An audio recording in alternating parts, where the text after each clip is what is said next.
review this game. So white start with d4, d5, and c4, queen's gambit.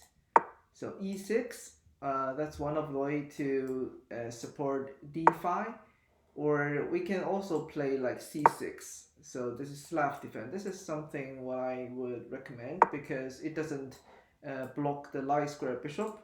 E6. So yeah, so it opened up the dark square bishop though. It blocked the light square bishop. So we need to think about how can we develop the light square bishop afterwards. And white play knight c3, develop pieces, knight f6, knight bishop g5, pinning the knight, bishop e7, that's cracked to unpin the knight. So far so good. So knight c6. Okay, so this is the move. I think that's not accurate. The reason is we need to give some space for our c pawn to be pushed up because in in most of the queen's pawn opening. So I think both sides needs to push the c pawn to expand their space at the queen side. And another thing is the c pawn can threat the center. So either you can support d5 or c5 to like fight against d4 pawn. So we need to give some space for the c pawn. I think the best place for the b8 knight is move to d7, and not only like avoid blocking the c pawn. Another two reason is the d7 pawn can connect the f6 knight, so the two knights can be connected. That's usually a good thing. Another thing is once we play b6 and bishop to b7, as I said, the light square bishop, we should find a way for our light square bishop. So once the bishop at b7, the knight at d7 will not block the b7 bishop. So that's the reason I would suggest we should put a knight b d7. Maybe not right now, maybe after castling, or we can move this bishop to b7 and then knight b d7. But the point is knight c6 it's not as good as knight b d7.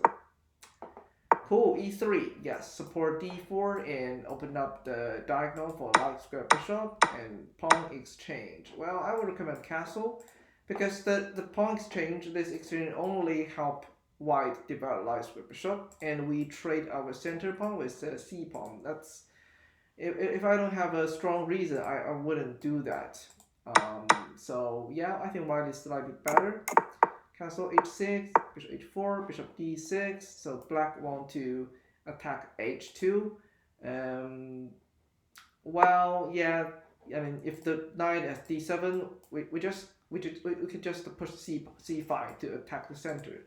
So bishop d6, maybe there's something black can figure out what black can do, but I don't think h2 is a weakness because we cannot really move the knight, and it's really hard to put up queen on the king side.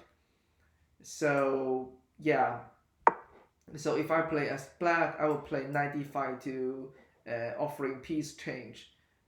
Because now white is better because white has a good control center, good pawn structure, and pieces are well coordinated.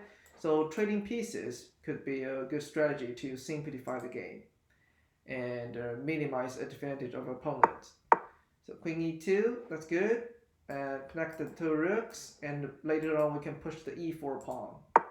Rook e8, knight e4, that's also a good move because the g5 knight is pinned, and the bishop is to d6. Bishop back to e7, rook c1. No, this is a problem because now the knight is not pinned. So we need to trade the knight, otherwise we will lose a piece. And yeah, black realized that, and white lost a knight. That's a huge loss in the opening. Yeah, now white resigned. So we need to be careful about the material like this. So when we pin the piece, but we don't. So basically, we need to be aware of the moves from our opponent. So bishop e7 is really clear signal to unpin the knight. So we need to be careful about that. So rook c1, I like the intention to attack the semi-open file because this is the only semi-open file, and we can maybe double the rooks to attack the c7. But yeah, the thing is we need to be aware what would be the next move from our opponent. And that's it.